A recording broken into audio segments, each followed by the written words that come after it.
So ఆ శ్రీకృష్ణ భగవానుని కృప వల్ల ఈ అధ్యాయము మొదలు పెట్టినప్పుడు కూడా నేనే ఆ, ఆ రోజు ఆ, ఆ రోజు క్లాస్ నేనే తీసుకున్నాను. మళ్ళీ ఈ రోజు చిట్ట చివరిగా అధ్యాయం ముగించేటప్పుడు కూడా ఆ, మళ్ళీ ఆ అవకాశం నాకే దక్కింది. ఆ, చాలా సంతోషంగా ఉంది అది. మీ అందరితోటి ఇలా భాగవతం చర్చించుకునే ప్రతి సోమవారం ప్రతి మంగళవారం పొద్దున భాగవతం చర్చించుకునే అదృష్టం కలిగినందుకు చాలా సంతోషం. ఆ, ఈ అధ్యాయము ఈ అధ్యాయంలో మనము ఇప్పుడు సుధామాత చదివినట్టుగా అన్ని అనువాదాల్లోంచి విన్నారు కదా అందరూ. కృష్ణ భగవానుడు బృందావనం బయట అంటే మధుర ద్వారకాలో చేసిన లీలలు. అంతకుముందు అధ్యాయంలో రెండో అధ్యాయంలో మనకి విదురుడు ఉద్ధవుడి మధ్య సంభాషణలో ఉద్ధవుడు విదురుడికి బృందావనంలో కృష్ణుడు జరిపిన లీల గురించి చెప్పారు. ఈ మూడవ అధ్యాయంలో ఉద్ధవుడు విదురుడికి కృష్ణుడు బృందావనం బయట బృందావనేతర లీలలు చెప్పారు. ద్వారక మథుర ఆ లీలల గురించి చెప్పారు. ఈరోజు మనం 28వ శ్లోకం, చిట్ట చివరి 28వ శ్లోకం ఒకసారి చదువుదాం. అది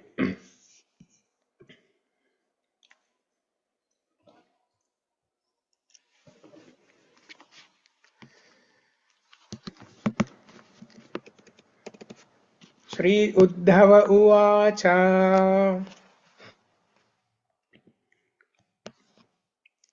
చెప్పండి, అందరూ చెప్తారా? శ్రీ ఉద్ధవ ఉవాచ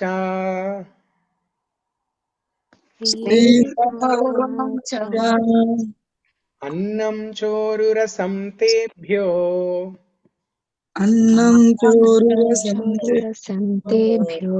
దత్వా భగవదర్పణం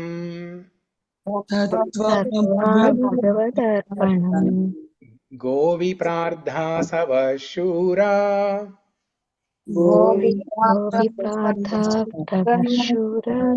ప్రణేముర్భువి మూర్ధభిః.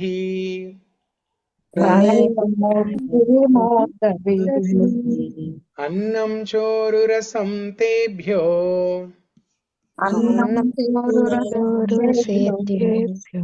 దత్వా భగవదర్పణం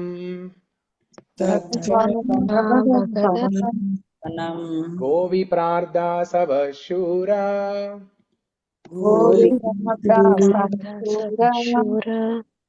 ప్రణేముర్భువి మూర్ధభిః.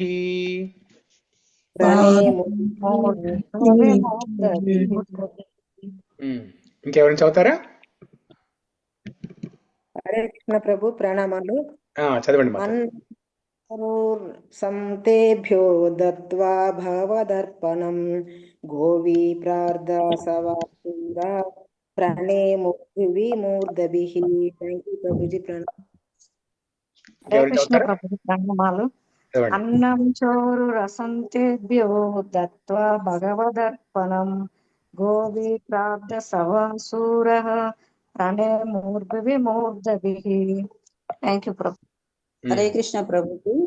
అన్నం చోరు రసం తేభ్యో దత్వా భగవదర్పణం గోవి ప్రార్థ సవః శూరః ప్రణేముర్భువి మూర్ధభిః. థ్యాంక్ యూ ప్రభుజీ. హరే కృష్ణ ప్రభుజీ.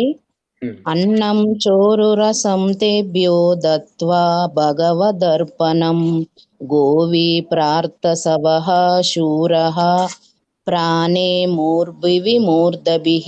Thank you Prabhuji. ఇంకెవరైనా? హరే కృష్ణ ప్రభుజీ, ప్రణామాలు ప్రభుజీ. అన్నం చోరు రసం తేభ్యో దత్వా భగవదర్పణం గోవి ప్రార్థ సవః శూరా ప్రణేముర్భువి మూర్ధభిః. Thank you. హరే కృష్ణ ప్రభుజీ. చదవండి. అన్నం చోరు రసం తేభ్యో దత్వా భగవదర్పణం గోవి ప్రార్థ సవ శూరా ప్రణేముర్భువి మూర్ధభిః. హరే కృష్ణ ప్రభుజీ. సో సుధామాతాజీ మీరు కృష్ణ ప్రభుజీ. చదవండి. అన్నం చోరు రసం తేభ్యో దత్వా భగవదర్పణం గోవిప్రాప్త సవః శూరా పరణే ముర్భిర్విమూర్తభిః. హరే కృష్ణ. రాధికా మాతాజీ మీరు ఈ ప్రతిపదార్థాలు అనువాదము భాష్యము అని చదవండి. హరే కృష్ణ ప్రభుజీ. అన్నము ఆహారములు చ కూడా ఉరు రసం అమిత రుచికరములు తేభ్యః బ్రాహ్మణులకు దత్వా ఒసిగిన పిమ్మట భగవత్ అర్పణం తొలుత భగవానునికి అర్పించినట్టిది.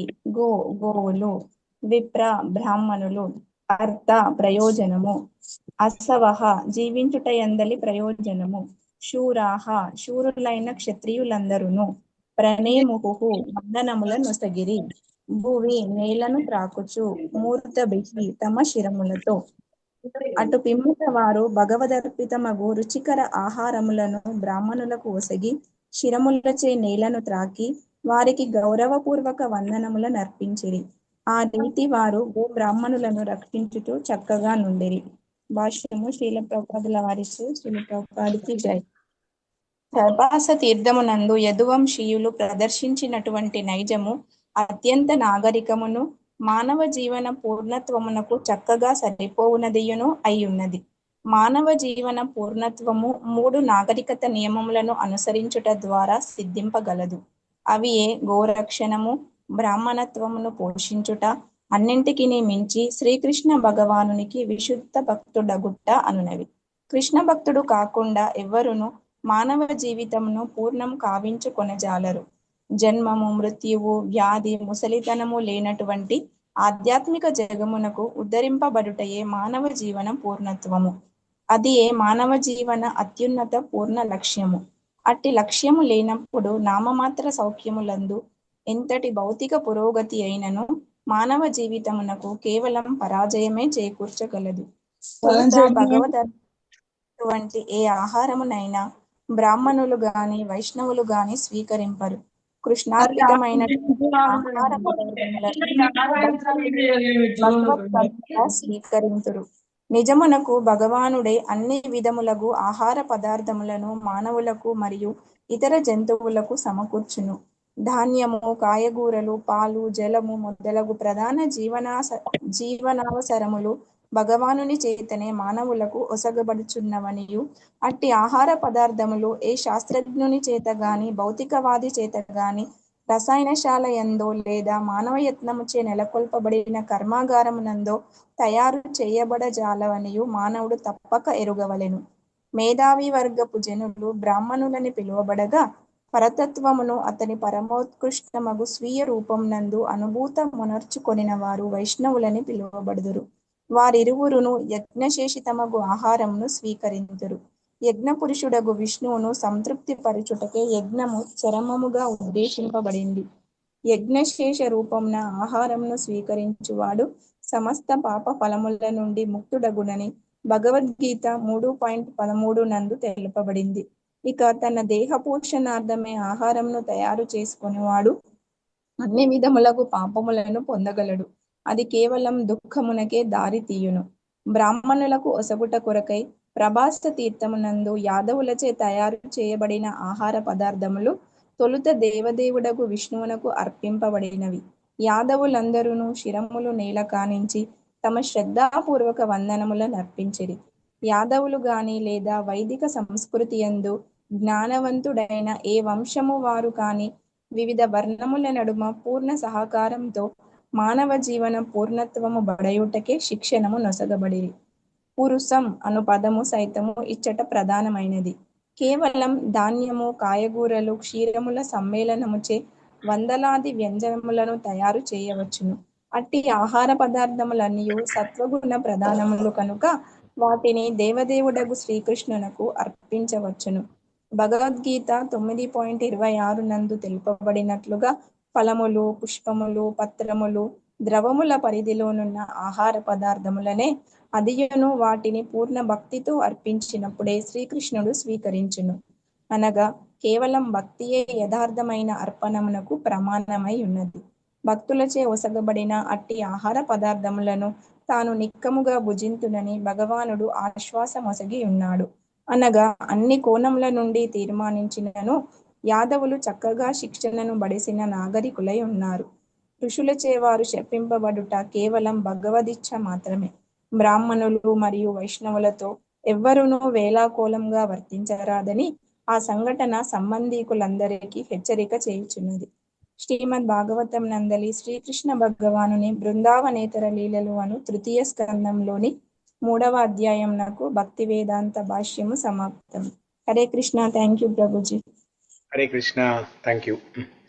సో నేను ఒకసారి శ్లోకం 24 నుంచి 28 వరకు ఆ అనువాదం ఒకసారి చదువుతాను. చదివితే మనకి ఈ టాపిక్ సంబంధించిన ఒక ఫ్లో అనేది అర్థమవుతుంది. 24వ శ్లోకంలో, ఒక మారు యదు భోజవంశ రాకుమారుల క్రీడా కలాపములచే మహర్షులు కుపితులైరి. ఆ విధముగా భగవానుడు కోరినట్లు మునులు వారిని శపించిరి. కొలది మాసములు గడిచిన పిమ్మట శ్రీకృష్ణునిచే విమోహితులై దేవతావతారములైన వృష్ణి, భోజ, అందక వంశస్థులందరూ ప్రభాస తీర్థమునకు జనిరి. భగవానుని నిత్య భక్తులు మాత్రము అచ్చటి కేగక ద్వారకయందే నిలిచి ఉండిరి. అచ్చటకు చేరిన పిమ్మట వారందరూ స్నానమాడి ఆ తీర్థ జలములతో పితృదేవతలకు, దేవతలకు, మహర్షులకు తర్పణములొసగి వారిని సంతృప్తి పరిచిరి. బ్రాహ్మణులకు గోవులను దానముగా నొసగిరి.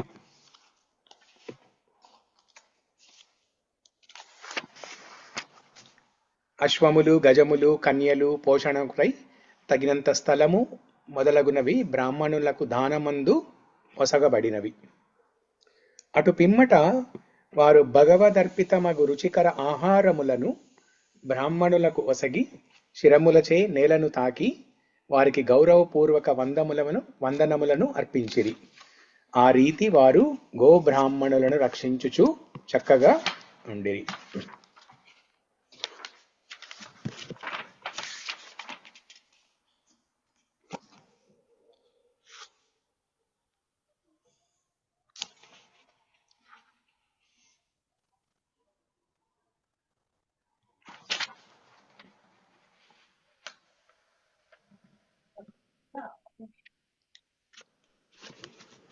ఓకే,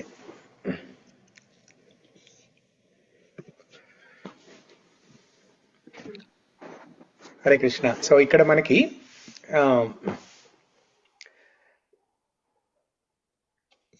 ఈ శ్లోకంలో, ఇవాళ చదువుతున్న ఈ శ్లోకంలో మనకి ముఖ్యంగా చెప్తున్న అంశం ఏంటంటే నాగరికత. మానవ నాగరికత అసలు దేనిపైన ఆధారపడి ఉంది అనే అంశాన్ని ఇక్కడ మనకి యదువంశ రాజులు మనకి వాళ్ళ కార్యాలతో మనకి చేసి ఒక ఉదాహరణలాగా చూపిస్తున్నారనమాట. ఈ యదువంశ రాజులు వృష్ణి, అందక, భోజ ఈ మొదలగు రాజ్యాలకు సంబంధించిన రాజులు వీళ్ళందరూ ప్రభాస తీర్థం అనేది అది ముక్తిధామ్, ద్వారకానాథ్, ద్వారకా క్షేత్రము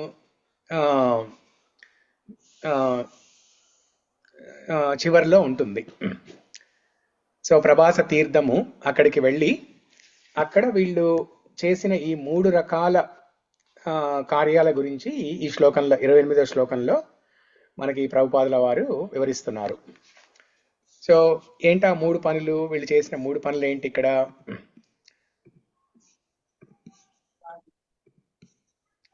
నేను మీకు స్క్రీన్ మీద షేర్ చేస్తున్నాను, చూడండి.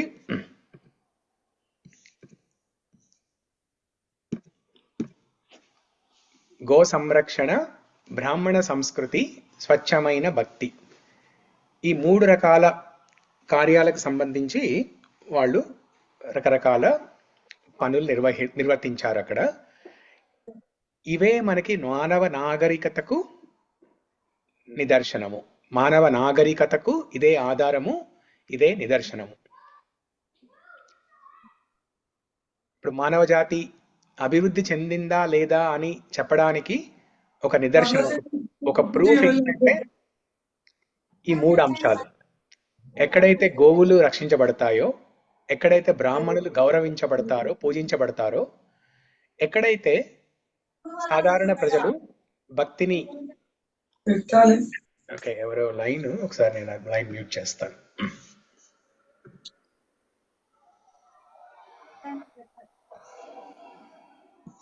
ఓకే,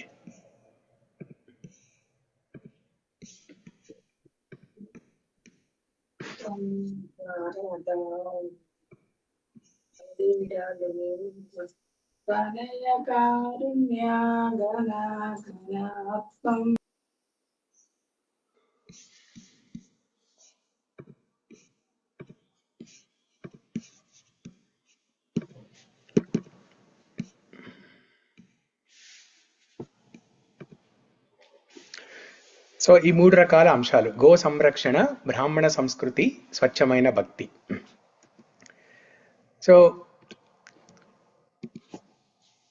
ఈ భౌతిక ప్రపంచంలో అందరూ ఏమనుకుంటారు? నాగరికత, సివిలైజేషన్ అభివృద్ధి చెందిందా లేదా అని దేని కొలమానంగా చేసుకుని చెప్తారు? అంటే ఈ పెద్ద పెద్ద బిల్డింగులు, బ్రిడ్జ్లు, రోడ్లు, నౌకలు, ఏరోప్లేన్స్, రకరకాల ట్రాన్స్పోర్టేషన్ మార్గాలు, కార్లు, లేకపోతే టెక్నాలజీ, ఇలాంటివి చూసి అందరూ మానవ జాతి అభివృద్ధి చెందుతుందా లేదా, నాగరికత సాధిస్తున్నారా లేదా అనేది చెప్తారు. కానీ వాటన్నిటి వల్ల మనకి ప్రాబ్లమ్స్ తీరుతున్నాయా? తీరట్లేదు. తీరకపోగా ఇంకా పెరుగుతున్నాయి. ఆ ప్రాబ్లమ్స్ ఇంకా పెరుగుతున్నాయి మనకి. ఈ జన్మ మృత్యు జరా వ్యాధి, వాటి నుంచి అయితే ఎలాగూ తప్పించలేరు. ఈ టెక్నాలజీ జన్మ మృత్యు జరా వ్యాధుల్ని తప్పించలేదు. ఇంకా వ్యాధులు అవి ఎక్కువ అవుతున్నాయి. ఈ టెక్నాలజీ తోటి వ్యాధులు అవన్నీ ఎక్కువ అవుతున్నాయి. రకరకాల ప్రాబ్లమ్స్. ఇప్పుడు ఈ ఆధునిక పురోగతి, ఇదంతా టెక్నాలజీ అడ్వాన్స్మెంట్, ఇదంతా దీని యొక్క లక్ష్యం ఏంటి? ఉన్న ప్రాబ్లమ్స్ని పరిష్కరించి అందరిని సంతోషంగా ఉంచడానికి. కానీ అది సరైన మార్గం కాదని మనకి ఆ రిజల్ట్స్ని బట్టి తెలిసిపోతుంది. కానీ వేదిక్ సివిలైజేషన్ ఏంటి? వేదాల్లో నిర్వచించినటువంటి ఆ సివిలైజేషను, ఆ పురోగతి ఏంటి? గోరక్షణ, బ్రాహ్మణ సంస్కృతి, స్వచ్ఛమైన భక్తి.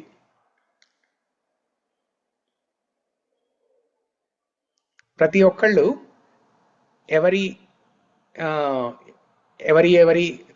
గుణ అండ్ కర్మల ప్రకారము వాళ్ళు రకరకాల వృత్తులు చేపట్టి వాళ్ళ కర్తవ్యాన్ని నిర్వర్తిస్తారో అప్పుడు ఈ సొసైటీ అంతా ఆనందంగా ఉంటుంది. వర్ణాశ్రమ సిస్టమ్. కృష్ణుడు భగవద్గీతలో 4వ అధ్యాయంలో చెప్తారు కదా, చాతుర్వర్ణ్యం మయా సృష్ట గుణ కర్మ విభాగశః తస్య కర్తారమపి మాం విద్య కర్తారం అవ్యయం. చాతుర్వర్ణ్యం మయా సృష్ట గుణ కర్మ విభాగశః. దర్శనం ఓపెన్ అయిందా?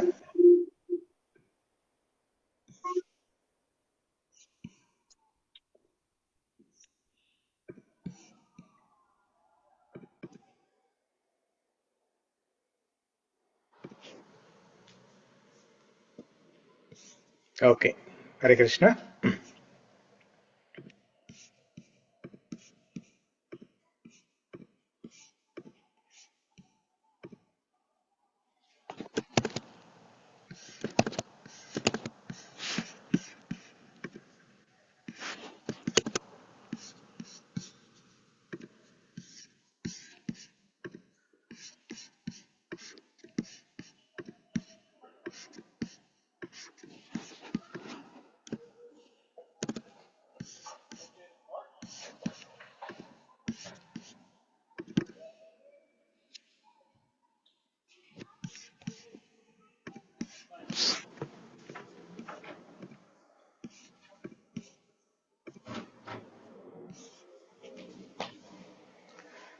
ఓకే.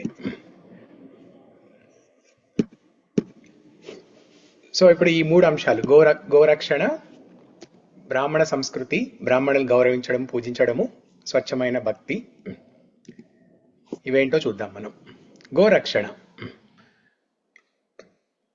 గోరక్షణ ఎందుకంత ఇంపార్టెంట్, ఎందుకంత ప్రముఖమైనది, ఎందుకు చేయాలి, గోరక్షణ ఎందుకు చేయాలి అనేది చూస్తే కనుక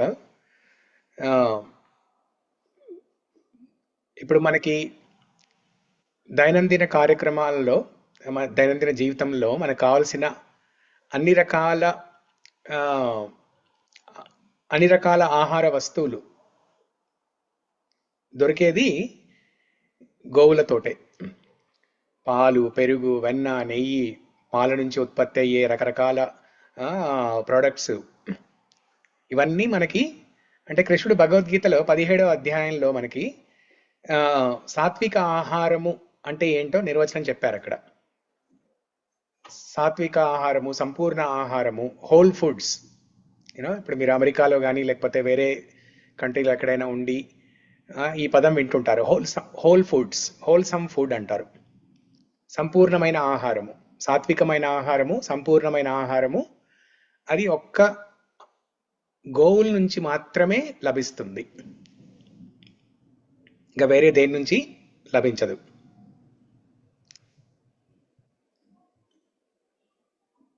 గోవులు పవిత్రతకి నిదర్శనము.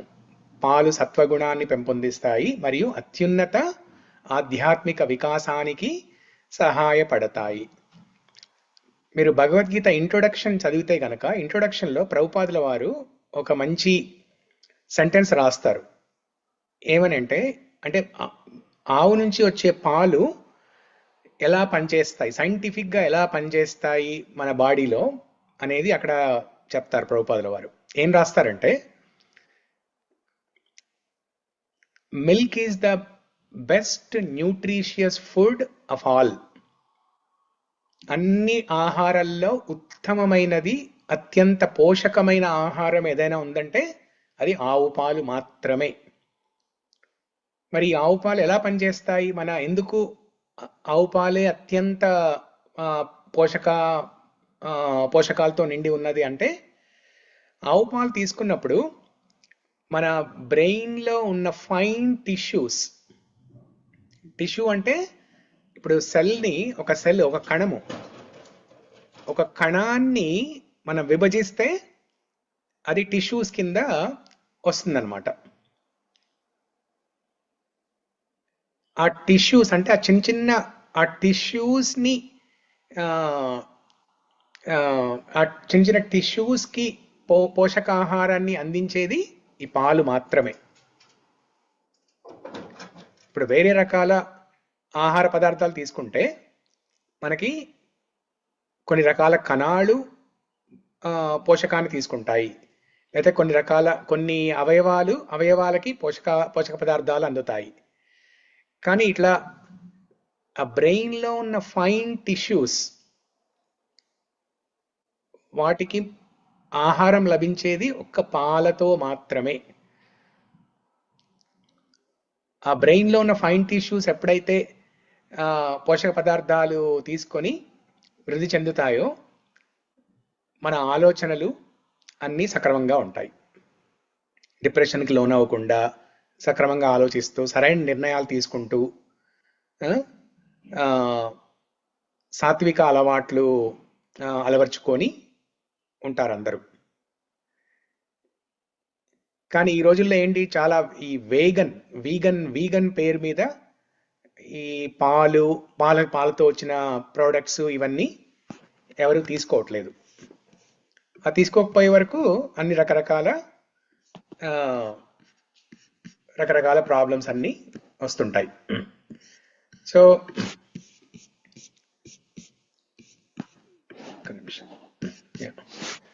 మనకు ఎలాగైతే ఇప్పుడు పాలు సాత్విక ఆహారాన్ని అందజేస్తాయో, అలాగే మనకి ఈ సాత్వికమైన అంశాలు మన జీవితంలో అంటే భక్తి సాధనలో ఉన్నప్పుడు సాత్వికమైన అంశాలు కొన్ని ఉన్నాయి. అవేంటి? సాత్వికమైన జన్మ, సాత్విక దేశము, సాత్విక ఆహారము, సాత్విక సంస్కారము, సాత్విక సంగ, సాత్విక కాల, సాత్విక కర్మ, సాత్విక మంత్ర, సాత్విక ధ్యాన. ఇన్ని రకాలున్నాయి చూడండి. 10 రకాల సాత్వికమైన అంశాలు ఏంటివి? నేను ఒక్కొక్కటి చెప్తాను, మీరు రిపీట్ చేయండి. ఓకే. సాత్విక జన్మ,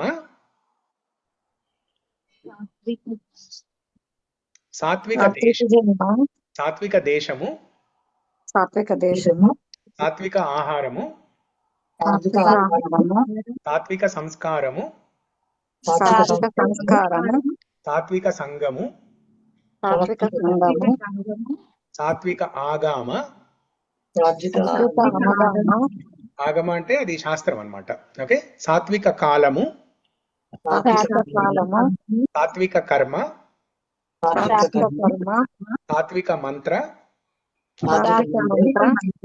సాత్విక ధ్యానం. సో అంటే మనం భక్తి మార్గంలో సరిగా ముందుకు వెళ్ళాలి అంటే ఈ 10 రకాలైన సాత్విక అంశాలు అవసరం మనకి. సాత్విక దేశం, ఇప్పుడు మీరందరూ ఇండియాలో, భారతవర్షంలో ఉన్న మీరందరూ ఆ సాత్విక దేశంలో ఉన్నారు. భూమి అంటే మనం ఉండే ప్రదేశము సాత్వికమైనదిగా ఉండాలి. ఆ భారతదేశంలో కూడా మళ్ళీ ఈ పుణ్యక్షేత్రాలు సాత్వికమైనవి. పుణ్యక్షేత్రాలే కాకుండా ఇప్పుడు గోశాల సాత్వికమైనది. ఆ ప్రదేశము, ఆ గోశాల చుట్టూ ఉన్న ప్రదేశం అంతా సాత్వికమైనది. గోవుల నుంచి వచ్చిన ఆహారం అంతా సాత్విక ఆహారము. ఆ ఆహారం తింటే మనకేం వస్తుంది? సాత్విక సంస్కారం వస్తుంది. ఆ సాత్విక సంస్కారంతో మనకి ఆ సాత్వికమైన అలవాట్లు, సాత్వికమైన ఆలోచనలు, సాత్వికమైన పనులు చేయాలని అనిపిస్తుంది. దానిలో భాగంగానే అలా సాత్వికంగా ఆలోచించడం వల్లనే మనకి శాస్త్రాలు చదవాలి అనిపిస్తుంది. సాత్విక ఆగామ, భగవద్గీత, భాగవతము, రామాయణము, వేదాలు ఇవన్నీ చదవాలన్న కోరిక ఎప్పుడు కలుగుతుందంటే సాత్వికమైన ఆహారం తీసుకొని సాత్విక దేశంలో, సాత్వికమైన ప్రదేశంలో ఉంటే వస్తుంది ఆ కోరిక. లేకపోతే రాజసిక, తామసిక ప్రదేశంలో ఉంటే, రాజసిక, తామసిక ఆహారం తీసుకుంటే దాని తగ్గట్టే ఉంటాయి ఆలోచనలు.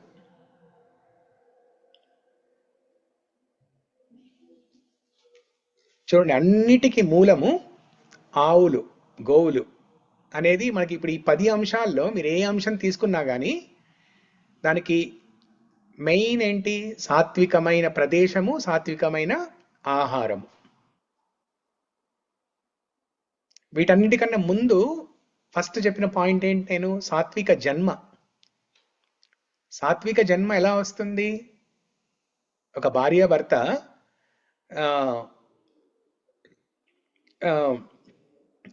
పిల్లల్ని కనాలనుకున్నప్పుడు గర్భధాన సంస్కారం ఒక సరైన పద్ధతిలో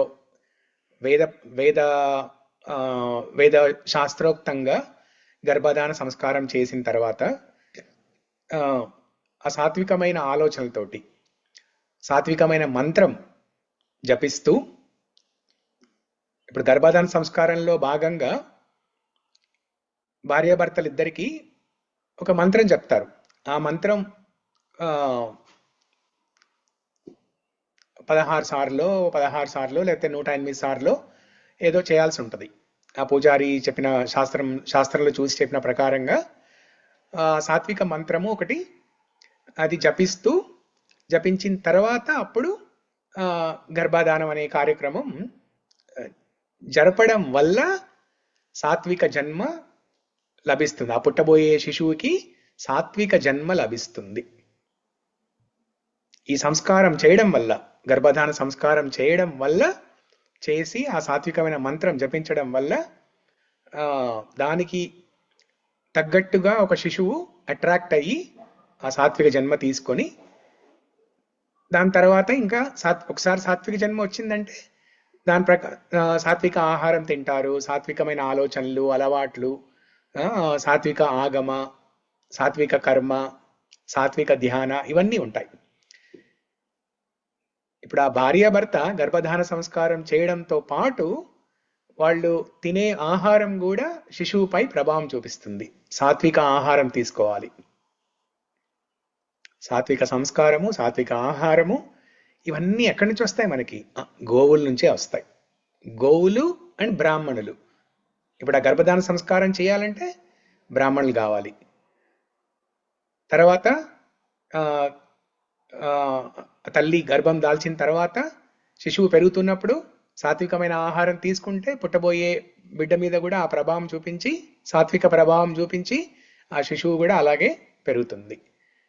సో వీటన్నిటికీ కారణం గో బ్రాహ్మణ.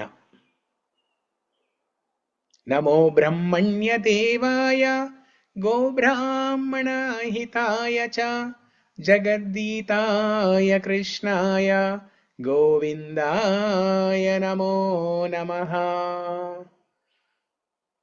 మనం ఇది రోజు చదువుతాం కదా. నమో బ్రహ్మణ్య దేవాయ గో బ్రాహ్మణ హితాయ చ జగద్దీతాయ కృష్ణాయ గోవిందాయ నమో నమః. సో ఒకసారి ఆ శ్లోకం కూడా చూద్దాం మనం.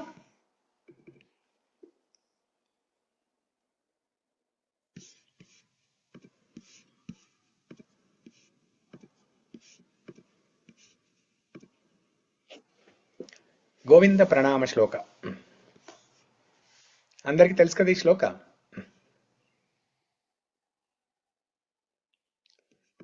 తెలుసా అందరికి? ఓకే, ఒకసారి చదువుదాం అందరం. నమో బ్రహ్మణ్య దేవాయ నమో బ్రహ్మణ్య దేవాయ గో బ్రాహ్మణ హితాయ చ గోబ్రాహ్మణ హితాయ చ జగద్ధితాయ కృష్ణాయ జగద్ధితాయ కృష్ణాయ గోవిందాయ నమో నమః. గోవిందాయ నమో నమః. నమో బ్రహ్మణ్య దేవాయ నమో బ్రహ్మణ్య దేవాయ గో బ్రాహ్మణ హితాయ చ గోబ్రాహ్మణ హితాయ చ జగద్దీతాయ కృష్ణాయ జగద్ధితాయ కృష్ణాయ గోవిందాయ నమో నమః. గోవిందాయ నమో నమః. నమో బ్రహ్మణ్య దేవాయ నమో బ్రహ్మణ్య దేవాయ గో బ్రాహ్మణ హితాయ చ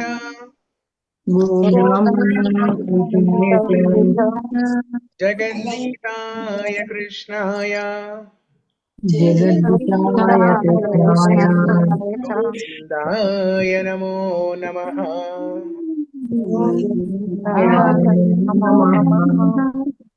నమో బ్రహ్మణ్య దేవాయ. కృష్ణ భగవానుడు బ్రాహ్మణులకి రక్షకుడు.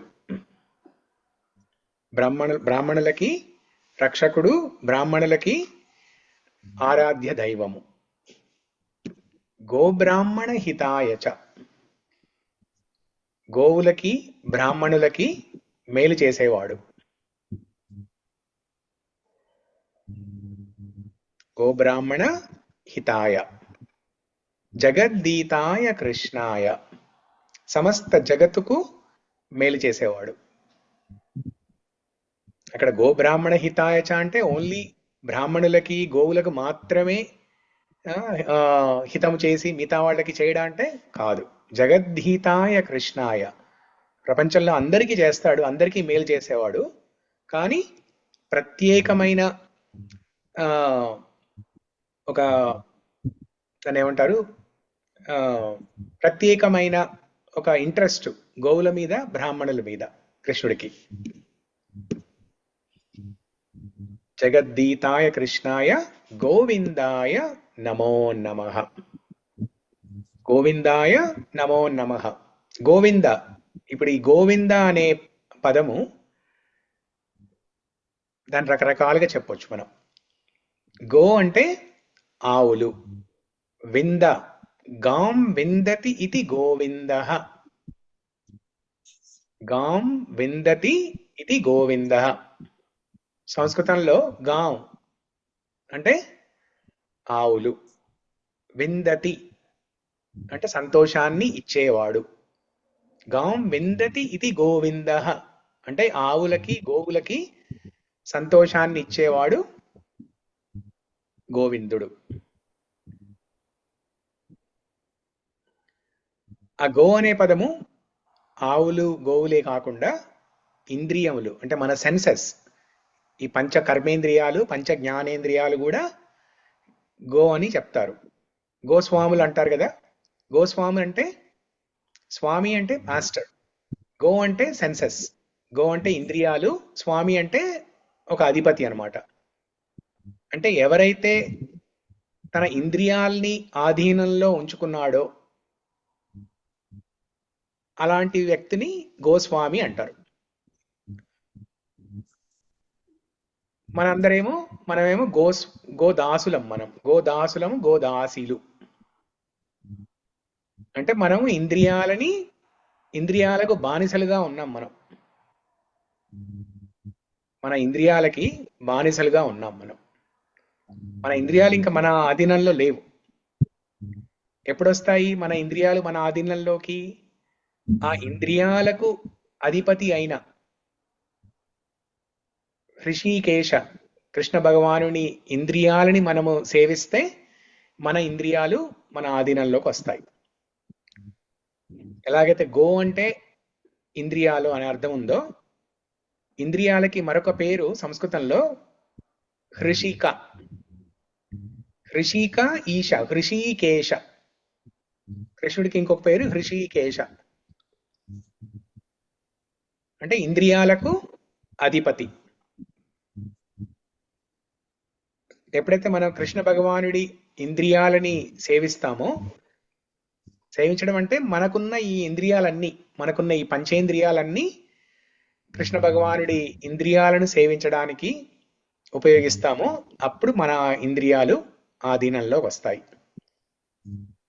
ముకుందమాల స్తోత్రంలో కులశేఖర ఆళ్వార్ చెప్తారు, జిహ్వే కీర్తయ కేశవం మురరిపుం చేతో భజే శ్రీధరం పాణిద్వంద్వ సమర్చయాచ్యుత కథా శ్రోత్రద్వయత్వం శృణు కృష్ణం లోకయలోచనద్వయ హరేర్గచ్ఛాంగ్రియుగ్మాలయం జిగ్రగ్రాణ ముకుంద పాద తులసీ మూర్ధన్నమాదోక్షజం.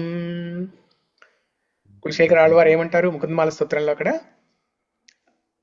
జిహ్వే కీర్తయ కేశవం,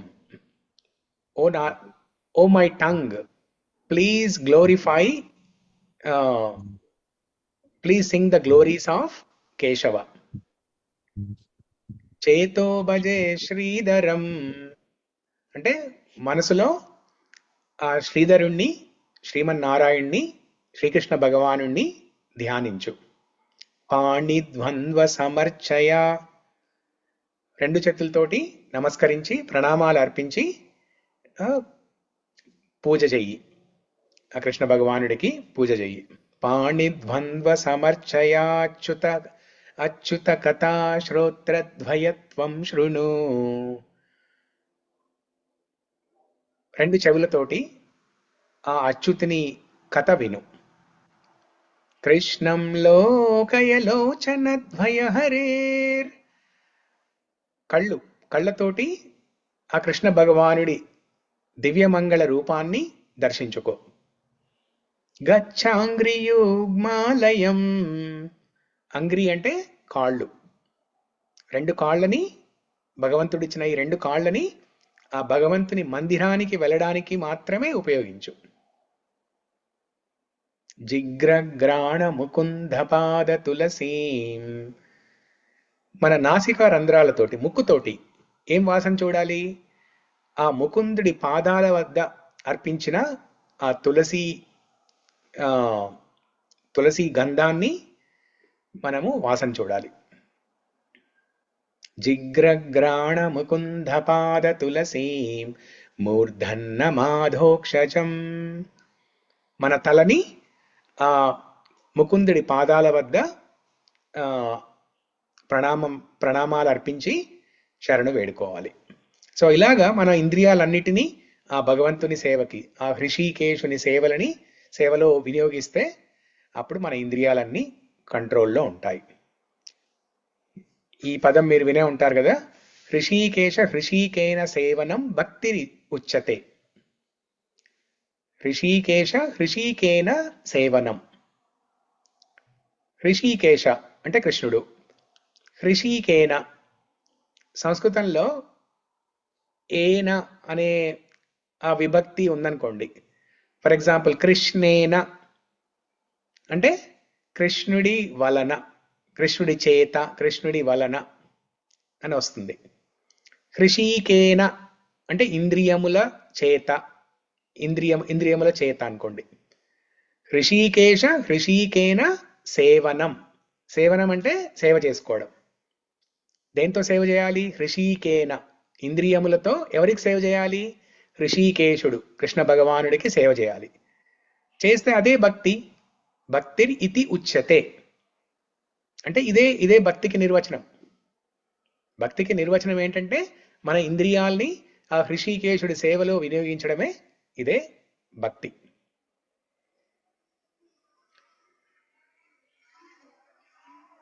సో అలా చేసినప్పుడు ఆ గోవిందుడు మన ఇంద్రియాలకు కూడా ఆనందాన్ని ఇస్తాడు. అందుకే గోవిందుడు అయ్యాడు. గోవిందుడు అంటే గోవులకు ఆనందం ఇచ్చేవాడు. గోవిందుడు అంటే మన ఇంద్రియాలకు కూడా ఆనందాన్ని ఇచ్చేవాడు. గో అంటే భూమాత కూడా వస్తుంది. గో అంటే గోమాత, గో అంటే భూమాత కూడా వస్తుంది. భూమాతకు కూడా ఆనందాన్ని ఇచ్చేవాడు. గో అంటే గోపికలకు ఆనందాన్ని ఇచ్చేవాడు గోవిందుడు. గో అంటే గోపబాలులకు కూడా ఆనందాన్ని ఇచ్చేవాడు గోవిందుడు. గో అంటే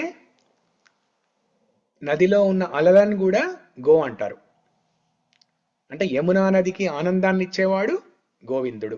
యమునా నదిలో ఉన్న అలలు, ఆ అలలకి ఆనందాన్ని ఇచ్చేవాడు గోవిందుడు. వేణువు వాయించినప్పుడు ఆ యమునా నదిలో ఉన్న అలలు, ఇలా ప్రవహిస్తున్న అలలు ఒక్కసారి అలా ఆగిపోతాయి. ఆనందంతో, పరవశంతో ఒక్కసారి అలా ఆగిపోతాయి. సో అలా యమునా నదికి ఆనందాన్ని ఇచ్చేవాడు గోవిందుడు. సో ఇలా రకరకాలుగా నిర్వచనాలు చెప్పుకోవచ్చు మనం. అయితే ఇప్పుడు మనకి ఈ పురుషోత్తమ మంత్ మొదలైంది కదా. ఇప్పుడు పురుషోత్తమ మాస మొదలైంది, 2 రోజులైంది మొదలయ్యి.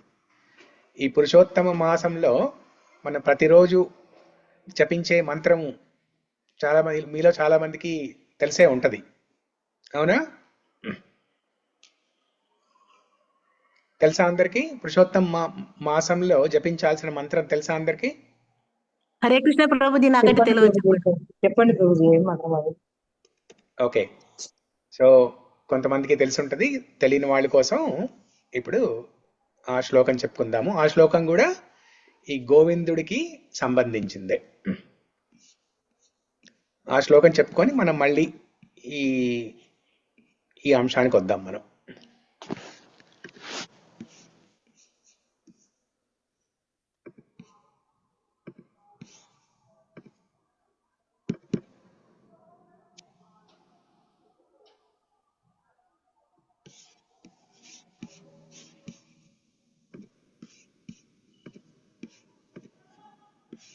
హరే కృష్ణ ప్రభు, మెల్లగా చెప్పండి. మెల్లగా చెప్పాలా? Okay okay. శ్లోకం మెల్లగా చెప్పమంటున్నారా, లేకపోతే ఈ క్లాస్ కొంచెం ఇవాళ స్పీడ్ అయింది అంటున్నారా? శ్లోకం అండి, శ్లోకం. శ్లోకం, ఓకే. యా.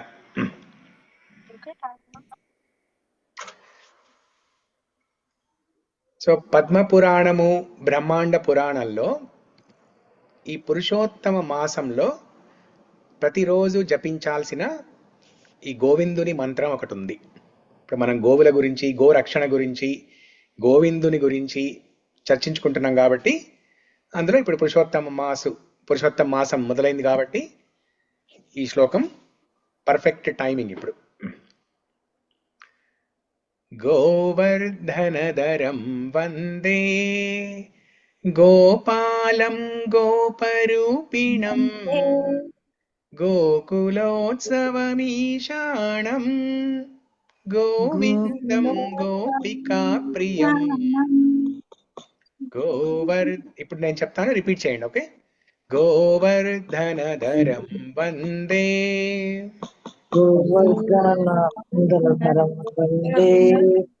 గోపాలం గోపరూపిణం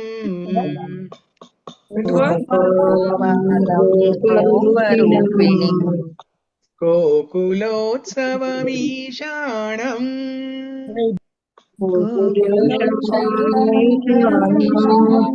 గోవిందం గోపికా ప్రియం.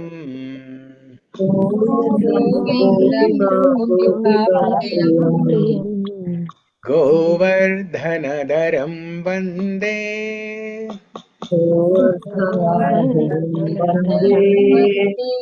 గోపాలం గోపరూపిణం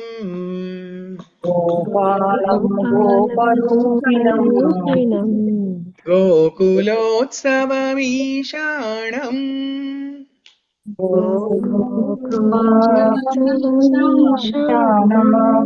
గోవిందం గోపికా ప్రియం.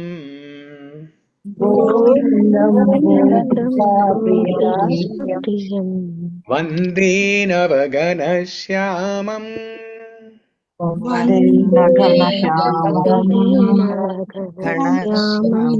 ద్విభుజం మురళీధరం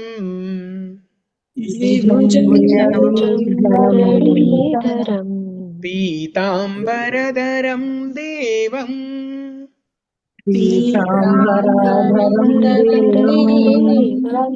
సరాధం పురుషోత్తమం.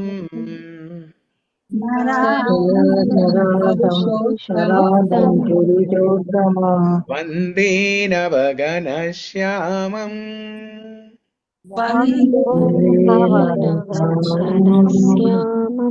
ద్విభుజం మురళీధరం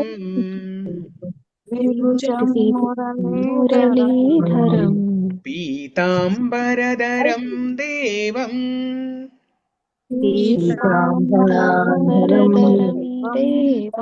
సరాధం పురుషోత్తమం.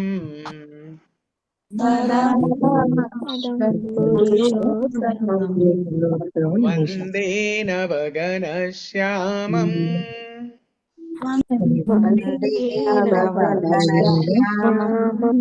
ద్విభుజం మురళీధరం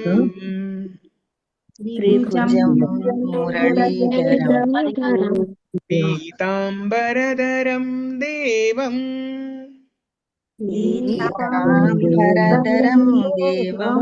సరాధం పురుషోత్తమం.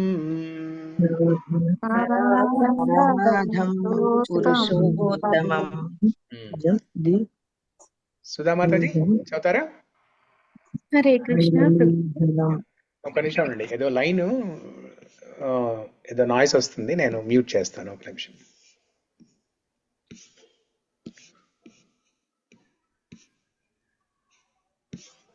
ఓకే, ఇప్పుడు పోయినట్టుంది. నేను మళ్ళీ షేర్ చేస్తాను. ఒక నిమిషం.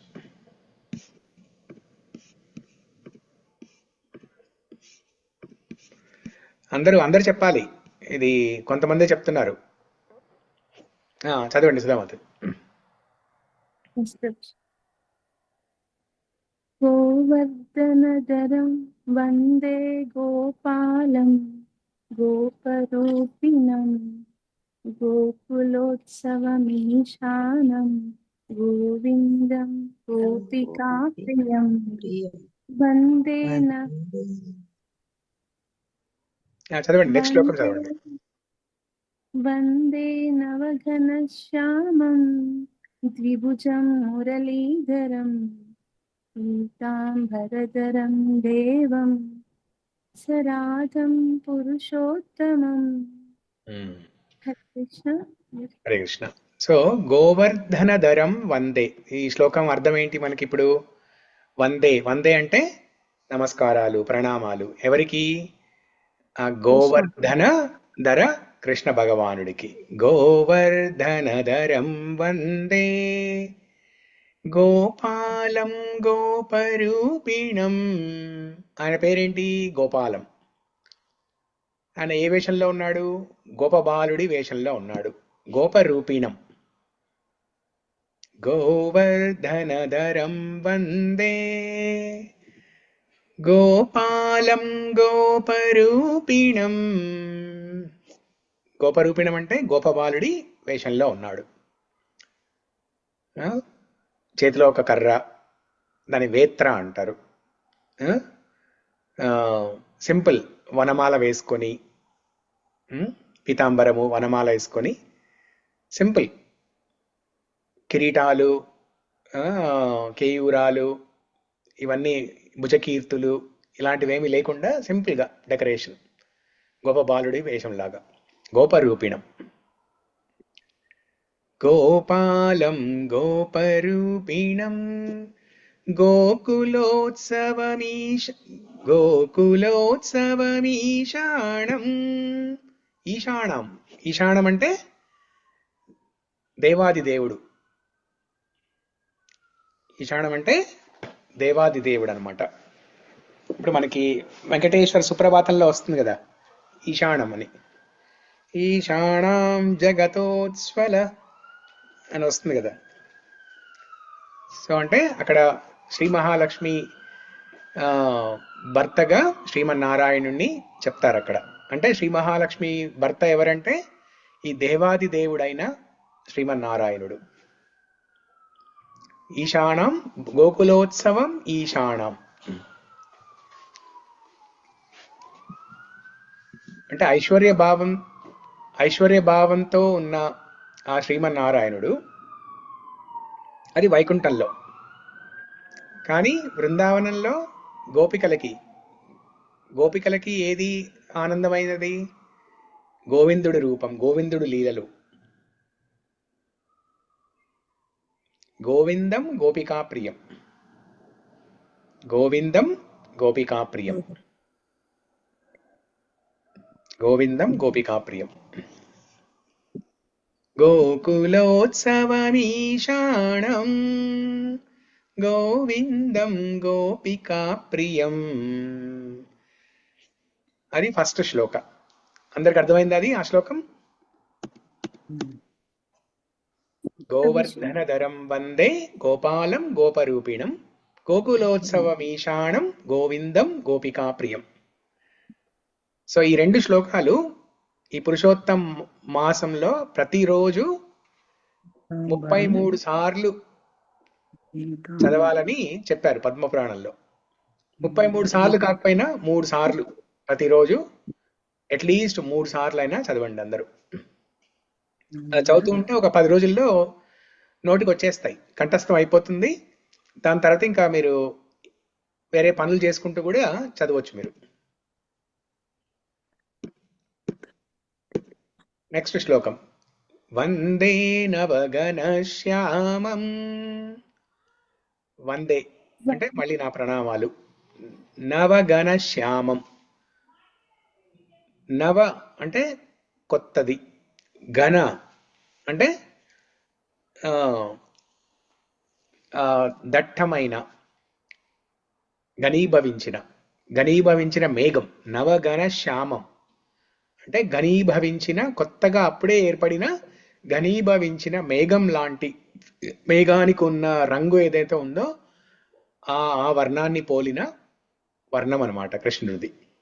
వందే నవగణ శ్యామం ద్విభుజం మురళీధరం. ద్విభుజం అంటే 2 చేతులు కలిగిన వాడు. శ్రీమన్నారాయణుడు చతుర్భుజుడు, శ్రీకృష్ణ భగవానుడు శ్యామసుందరుడు ద్విభుజుడు. ద్విభుజం మురళీధరం, మురళి వాయిస్తూ ఉంటాడు. పీతాంబరధరం దేవం. పీతాంబరం చక్కటి మెరుస్తున్నటువంటి ఆ బంగారు వన్నె కలిగిన పీతాంబరం ధరిస్తూ ఉంటాడు. పీతాంబరధరం దేవం సరాధం పురుషోత్తమం. సరాధం అంటే ఎప్పుడు రాధారాణి సమేతంగా ఉంటాడు.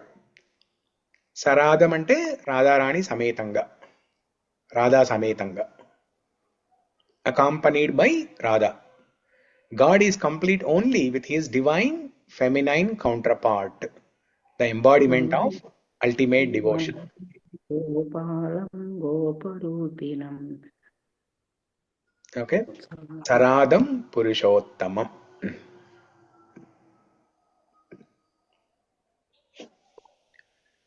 సో దీంట్లో చూడండి, ఈ శ్లోకాల్లో ఎన్ని పేర్లు వచ్చాయి కృష్ణుడికి.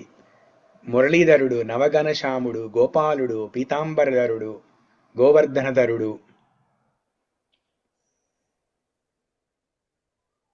అన్ని గోవులకు సంబంధించే పేర్లు. మళ్ళీ గోవిందుడు, గోపాలుడు, గోవర్ధనధరుడు, అన్నీ అవే పేర్లు.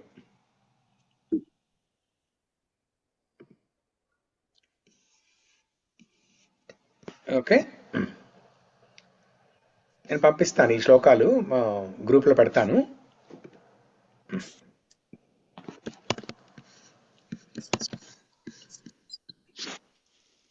ఓకే, తర్వాత ఇప్పుడు మనం ఇంకా చాలా ఇంట్రెస్టింగ్ విషయం ఒకటి చర్చించుకుందాం. ఇప్పుడు ఈ గోవులకి గోరక్షణ గురించి, వీటికి సంబంధించి ఒక మంచి చాలా ఇంట్రెస్టింగ్ విషయం ఒకటి చర్చించుకుందాం మనం.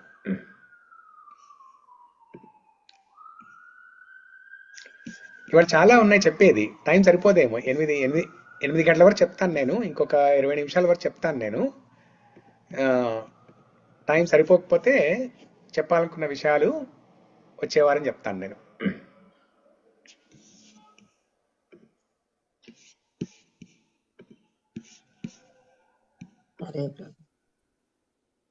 సో ఇప్పుడు ఆ టాపిక్ కంటిన్యూ చేస్తే మనకి ఒక్క నిమిషం.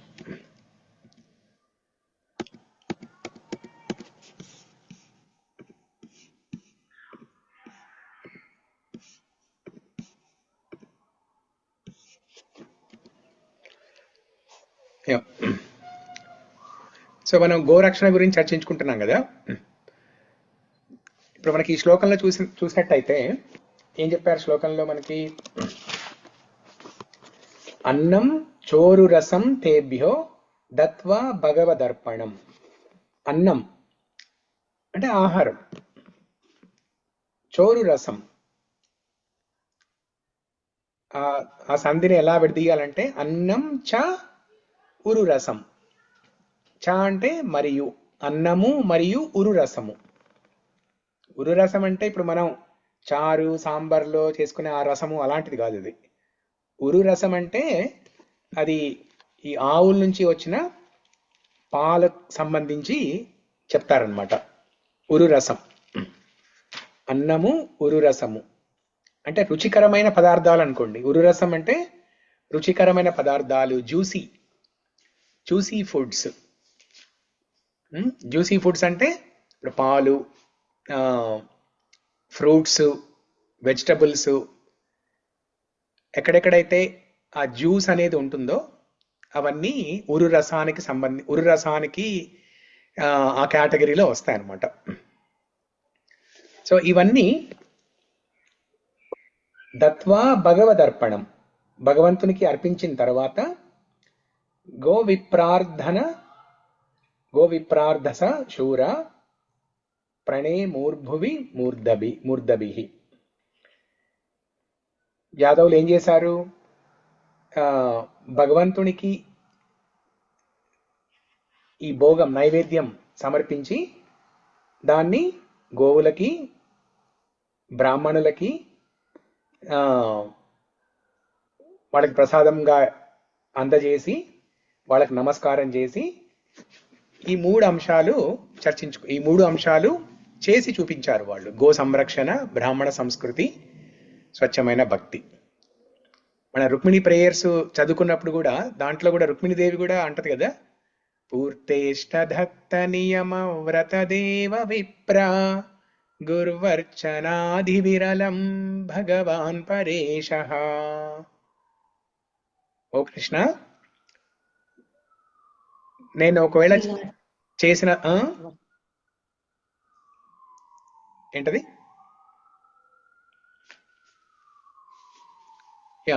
అక్కడ రుక్మిణీదేవి ఏం చెప్తుంది మనకి? పూర్తేష్టదత్త నియమ వ్రత దేవ విప్ర అంటే 8 రకాల సత్కార్యాల గురించి చెప్తుంది.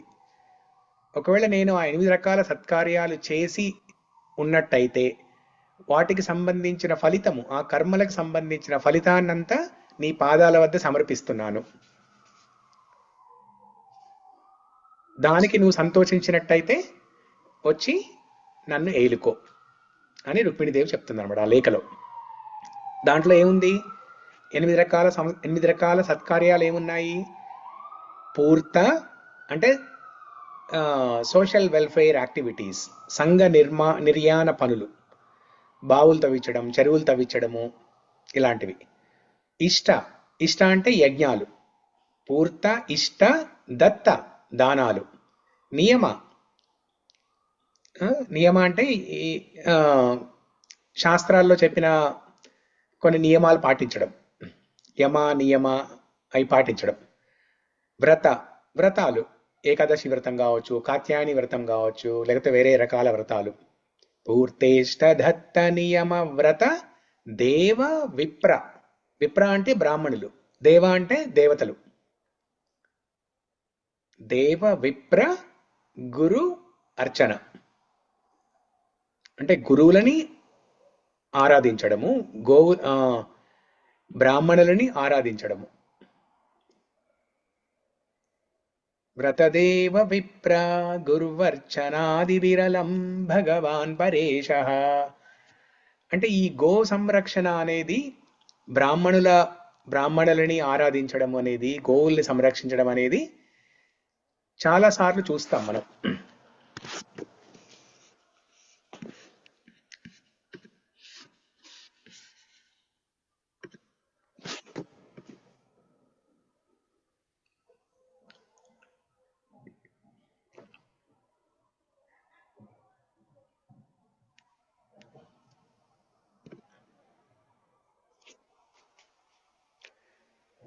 సో ఇదే శ్లోకంలో మనకి ఇప్పుడు 28వ శ్లోకంలో ప్రభుపాదుల వారు యజ్ఞ చక్రం, సైకిల్ ఆఫ్ సాక్రిఫైజెస్ గురించి చెప్పారనమాట.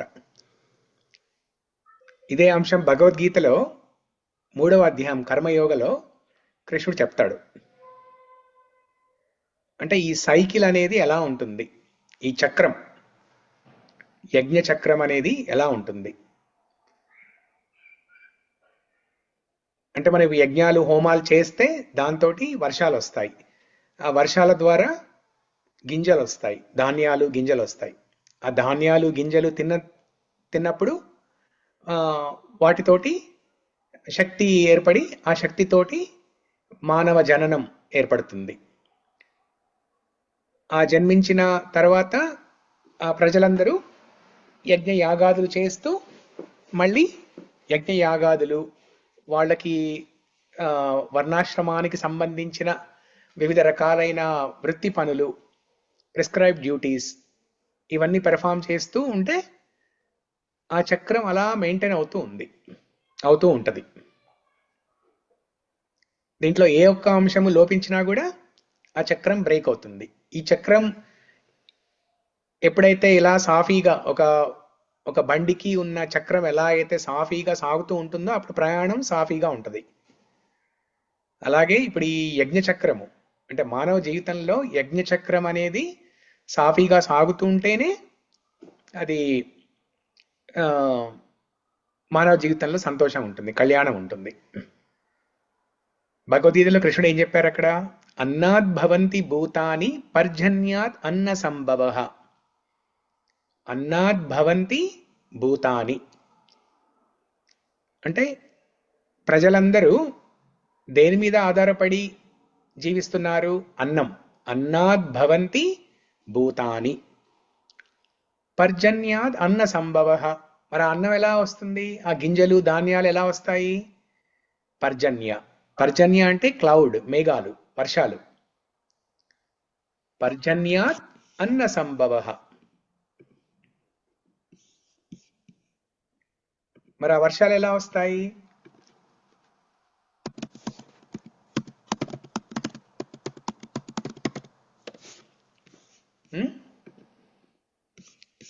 వర్షాలు ఎలా వస్తాయి? యజ్ఞాత్ భవంతి పర్జన్యో.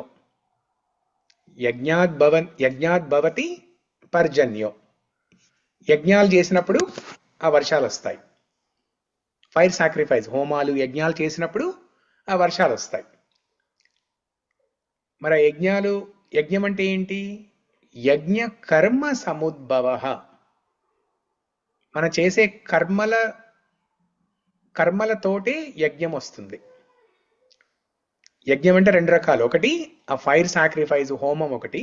ఇంకొకటి మన వర్ణాశ్రమాల ప్రకారంగా వృత్తి పనులు, ఎవరి వృత్తి పనులు వాళ్ళు స్వధర్మం ప్రకారము ఎవరి వృత్తి పనులు వాళ్ళు చేపట్టి నిర్వర్తిస్తే అదే యజ్ఞం. యజ్ఞ కర్మ సముద్భవ. మరి ఆ కర్మలు ఎక్కడ అంటే మన వృత్తి పనులు, మన స్వధర్మము, మన కర్మలు ఎక్కడ నిర్వచించబడ్డాయి? అవి వేదాలలో నిర్వచించబడ్డాయి. కర్మ బ్రహ్మోద్భవం విద్ధి, బ్రహ్మాక్షర సముద్భవం, తస్మాత్ సర్వగతం బ్రహ్మ నిత్యం యజ్ఞే ప్రతిష్ఠితం. ఇది 3వ అధ్యాయంలో 14-15 శ్లోకం. దీంట్లో కృష్ణ భగవానుడు మనకి ఆ చక్రాన్ని, యజ్ఞ చక్రాన్ని వివరిస్తారు. అన్నాద్భవంతి భూతాని పర్జన్యాదన్న సంభవ. యజ్ఞాద్భవతి పర్జన్యో యజ్ఞ కర్మ సముద్భవ. సో ఎప్పుడైతే మనం ఈ యజ్ఞ చక్రాన్ని పాటించమో అప్పుడు మానవ జీవితంలో ప్రాబ్లమ్స్ వస్తాయి. ఈ యజ్ఞ చక్రాన్ని పాటించాలి అంటే మనకి ఇప్పుడు హోమాలు చేయాలంటే ఏం కావాలి? ఫస్ట్ ఏం కావాలి? నెయ్యి కావాలి. నెయ్యి ఎక్కడి నుంచి వస్తుంది? గోవుల నుంచి. అంటే మనం ఏం చేయాలన్నా కూడా గోవులు లేకుండా అసలు చేయలేం. గోవులు, బ్రాహ్మణులు. యజ్ఞం చేయాలంటే గోవులు కావాలి, బ్రాహ్మణులు కావాలి. యజ్ఞం చేయకపోతే వర్షాలు రావు, వర్షాలు లేకపోతే పంటలు లేవు, పంటలు లేకపోతే ధాన్యాలు, అన్నం లేదు, అన్నం లేకపోతే శక్తి లేదు.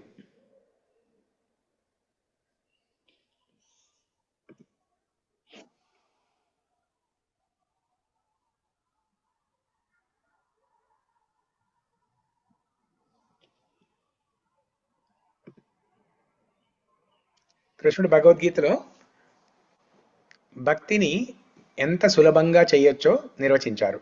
పత్రం పుష్పం ఫలం తోయం యోమే భక్త్యా ప్రయచ్చతి తదహం భక్త్యుపహృతం అస్నామి ప్రయతాత్మనః. ఎవరైతే నాకు ఒక పత్రము, తులసి పత్రము, ఒక పుష్పము, ఒక ఫలము, నీరు, అది భక్తి ప్రేమలతోటి సమర్పిస్తారో నేను స్వీకరిస్తాను, నేను తింటాను అంటున్నారు. అశ్నామి, అశ్నామి అంటే నేను స్వీకరిస్తాను, నేను తింటాను.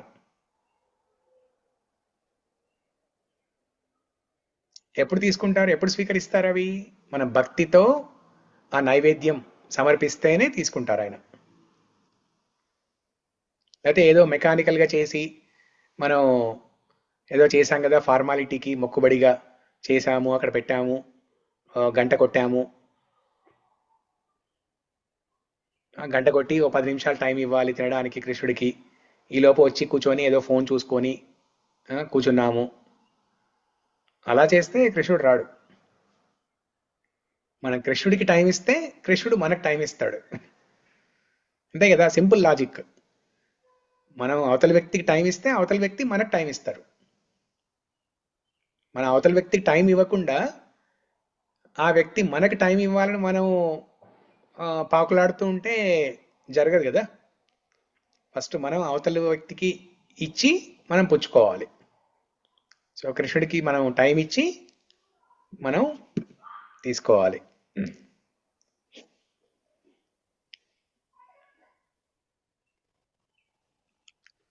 సో అలా భక్తి తోటి సమర్పించిన నైవేద్యాన్ని యజ్ఞ పురుషుడైన కృష్ణ భగవానుడికి శ్రీమన్నారాయణుడికి ఒక పేరు యజ్ఞ పురుష అని ఒక పేరు. ఆ యజ్ఞ పురుషుడు దాన్ని స్వీకరించి మనకు ఆ యజ్ఞ శేషాన్ని మనకి ఇస్తాడు. ఆ యజ్ఞ శేషాన్ని ప్రసాదంగా స్వీకరించాలి.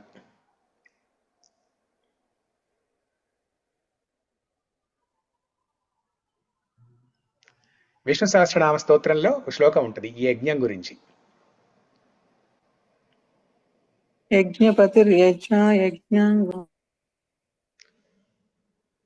చెప్పండి, మొత్తం చెప్పండి. యజ్ఞ భృత్యజ్ఞ కృత్యగ్ని యజ్ఞ భృత్యజ్ఞ సాధనః యజ్ఞాంత కృత్యజ్ఞ గుహ్యమన్నమన్నాద ఏవచ. సో దాంట్లో ఈ యజ్ఞానికి సంబంధించి రకరకాల అంశాలు చెప్పారు. సో ఎనీవే ఇప్పుడు ఆ వివరాల్లోకి వెళ్ళాం మనం ఇప్పుడు.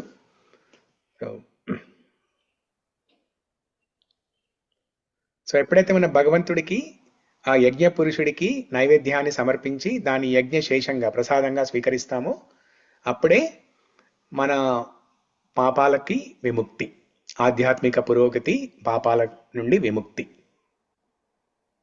లేకపోతే మనం తినే ఆ అన్నం కూడా అది పాపంతో సమానమని ప్రభుపాదుల వారు ఆ 3వ అధ్యాయంలోనే పర్పోర్ట్లో చెప్తారు, ఆ భాష్యంలో చెప్తారు. భగవంతునికి నైవేద్యం అర్పించకుండా మనం తీసుకుంటే అది పాపంతో సమానం అని చెప్తారు.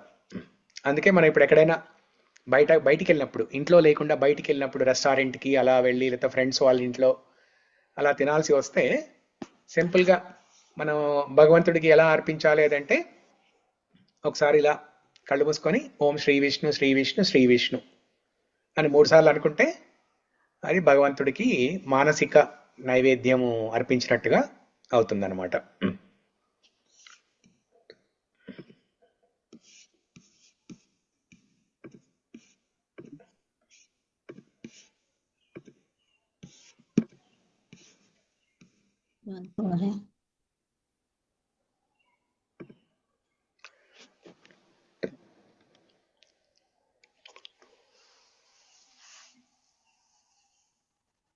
ఇప్పుడు మనకి భాగవతంలో చూసుకున్నట్టయితే సుధామ చరిత్రంలో చూసుకుంటే సుధామ ప్రేయర్స్ ఉంటాయి. సుధామ ప్రేయర్స్ లో కూడా ఒక లైన్ లో సుధామ అంటాడనమాట, బ్రహ్మణ్య దేవాయ అని పిలుస్తారు కృష్ణుడిని. బ్రహ్మణ్య దేవాయ అంటే బ్రాహ్మణులకి ఆరాధ్య దైవమైన ఓ కృష్ణుడా బ్రహ్మణ్య దేవాయ.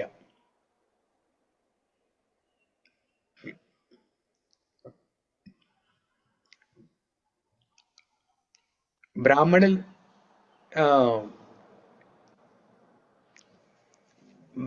అంటే ఎవరు అసలు? బ్రహ్మ జానాతి ఇది బ్రాహ్మణ. బ్రహ్మ జానాతి ఇది బ్రాహ్మణ అంటే ఎవరికైతే ఆ బ్రహ్మం గురించి తెలుసో. బ్రహ్మము పరబ్రహ్మము రెండు. బ్రహ్మం అంటే ఆత్మ, పరబ్రహ్మం అంటే పరమాత్మ.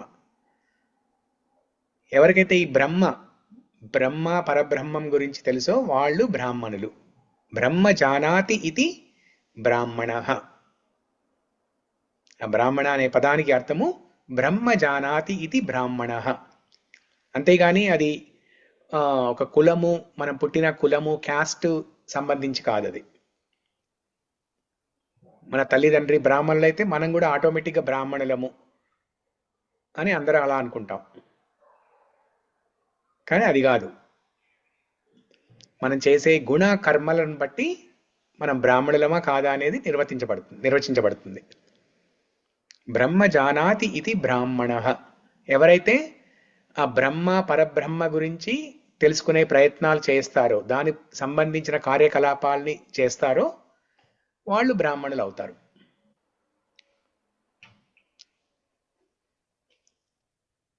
అలాంటి బ్రాహ్మణుల్ని ఎల్లప్పుడూ రక్షిస్తూ ఉంటాడు కృష్ణ భగవానుడు.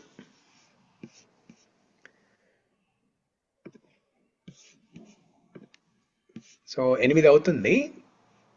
నేను ఇంకొక మంచి ఇంట్రెస్టింగ్ టాపిక్ చెప్పాలి. ఇప్పుడు టైం లేదు, కానీ నేను ఊరికే ఆ శ్లోకం అది చూపిస్తాను మీకు, స్లైడ్స్ అది చూపిస్తాను. దీన్ని మనం వచ్చే వారం చర్చించుకుందాం. అంటే కృష్ణుడికి గోవులు అంటే ఎంత ఇష్టం మనం ఎప్పుడు చూసాం ఇప్పటిదాకా. భాగవతంలో ఈ వేణుగీతం అనే సెక్షన్లో 10వ స్కందం 21వ అధ్యాయంలో గోవులకి కృష్ణుడంటే ఎంత ఇష్టమో అనేది దాంట్లో చెప్తారు. అది ఇప్పుడు మనం కృష్ణుడికి గోవులంటే ఎంత ఇష్టం అనేది కొన్ని మామూలు మాటల్లో చెప్పుకున్నాం. అది కానీ గోవులకి కృష్ణుడంటే ఎంత ఇష్టం అనేది ఆ వివరాలలోకి వెళ్తే అసలు చాలా అద్భుతంగా ఉంటుంది. నేను ఊరికే మీకు ఒక ట్రైలర్ లాగా చూపిస్తాను. ఇప్పుడు చూడండి ఈ శ్లోకం, బ్యూటిఫుల్ శ్లోకం వేణుగీతంలోంచి 13వ శ్లోకం 21వ అధ్యాయము 10వ స్కందము 21వ అధ్యాయము 13వ శ్లోకం.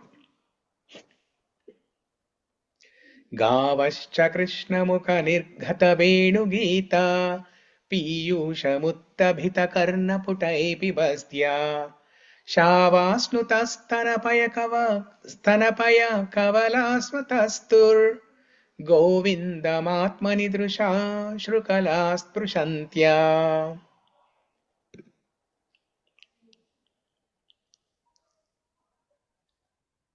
సో ఈ శ్లోకం ఎవరు చెప్పారు? ఇది గోపికలు వర్ణిస్తున్నారు. గోవులకి కృష్ణుడంటే ఎంత ప్రేమ అనేది గోపికలు వర్ణిస్తున్నారు. ఇప్పుడు మనం భక్తికి సంబంధించి ఏదైనా అంశం మాట్లాడుకునేటప్పుడు ఇంకా గోపికలకి అత్యుత్తమైన భక్తి ఉందని చర్చించుకుంటాం మనం ఎప్పుడైనా. అలాంటి గోపికలు ఈ గోవులని కీర్తిస్తున్నాయి, గోవులకి కృష్ణుడి పట్ల ఉన్న ప్రేమని కీర్తిస్తున్నాయి. మీకున్న ఆ సౌలభ్యము మాకు లేదు, మీకున్న భక్తి, మీకున్నటువంటి అత్యుత్తమైన భక్తి ప్రేమ మాకు లేదు అని గోపికలు ఆరోపిస్తున్నాయి.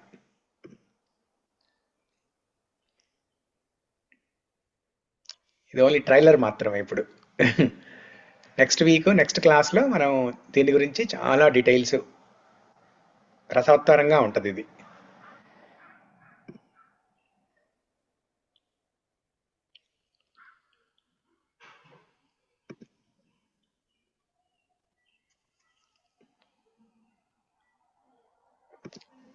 గోవు యొక్క ప్రాముఖ్యతని, గోవులకి కృష్ణుడంటే ఎంత ప్రేమ, మన పురాణాలలో, భాగవతంలో కానీ పురాణాల్లో కానీ కొంతమంది భక్తులు గోవుని ఎలా కీర్తించారు, ఈ అంశాలన్నీ మనం వచ్చే వారం చెప్పుకుంటాం.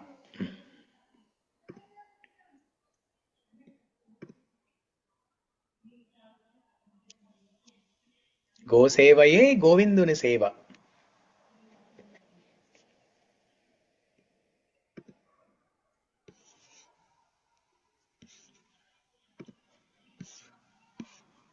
ఓకే,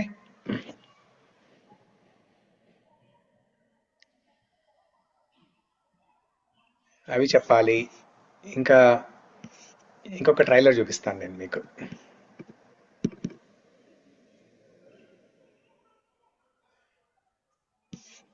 ఇది చౌరాష్టకం అందరు చదువుతున్నారా? ఈ పురుషోత్తం మంత్లో చౌరాష్టకం చదువుతున్నారా అందరూ?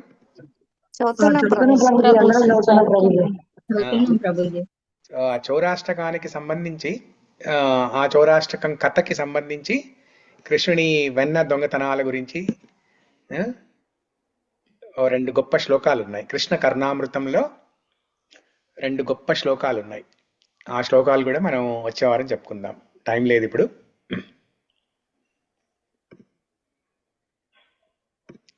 కాకపోతే మీకు జస్ట్ ఇప్పుడు ఒక ట్రైలర్ లాగా ఇస్తున్నాను అనమాట. మీరు స్క్రీన్ మీద చూస్తే మీకు తెలిసిపోతుంది ఇది.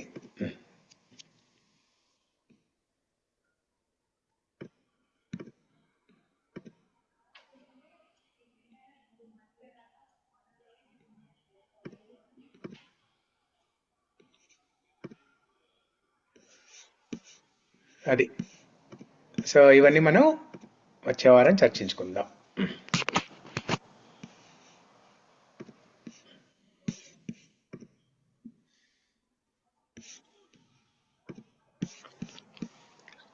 ఎవరికైనా ఏమైనా క్వశ్చన్లు ఉన్నాయా?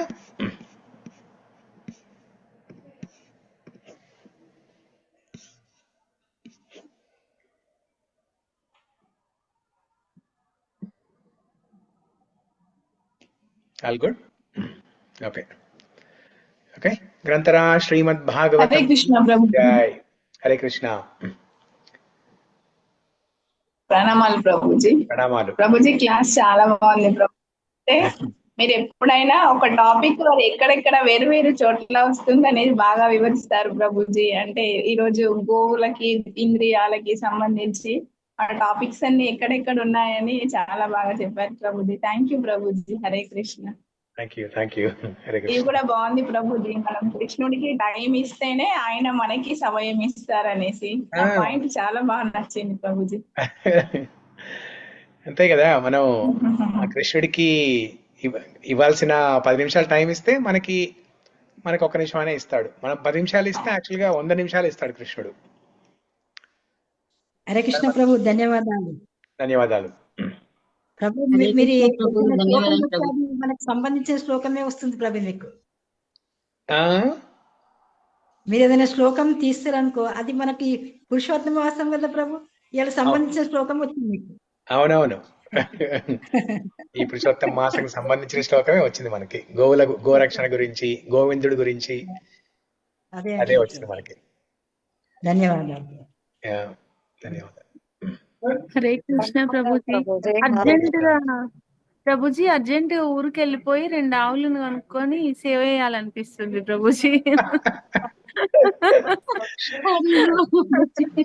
యాక్చువల్ గా మనం నెక్స్ట్ వీక్ చర్చించుకునే ఆ భాగవతంలో ఆ శ్లోకము అంటే గోవులకి కృష్ణుడు అంటే ఎంత ఇష్టము అనేది గోపికలు వర్ణించిన ఆ వర్ణన వింటే అప్పుడు 2 ఆవులు కాదు, మీరు 200 ఆవులు కొనాలని అంటారు అప్పుడు.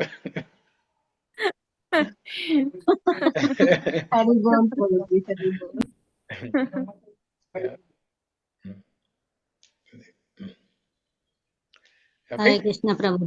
Yeah, Hare Krishna. Thank you everyone. మళ్ళీ వచ్చే వారం కలుద్దాం. హరే కృష్ణ ప్రభుజీ. ఇలా ప్రభుపాదికి జై. హరే కృష్ణ ప్రభుజీ. ప్రణామాలు ప్రభుజీ. హరే కృష్ణ. ప్రణామాలు. ప్రభుజీ ప్రణామం. Thank you so much Prabhuji. చాలా ప్రణామాలు అందరికి. థ్యాంక్ యూ ప్రభుజీ. హరే కృష్ణ. హరే కృష్ణ. ప్రణామాలు.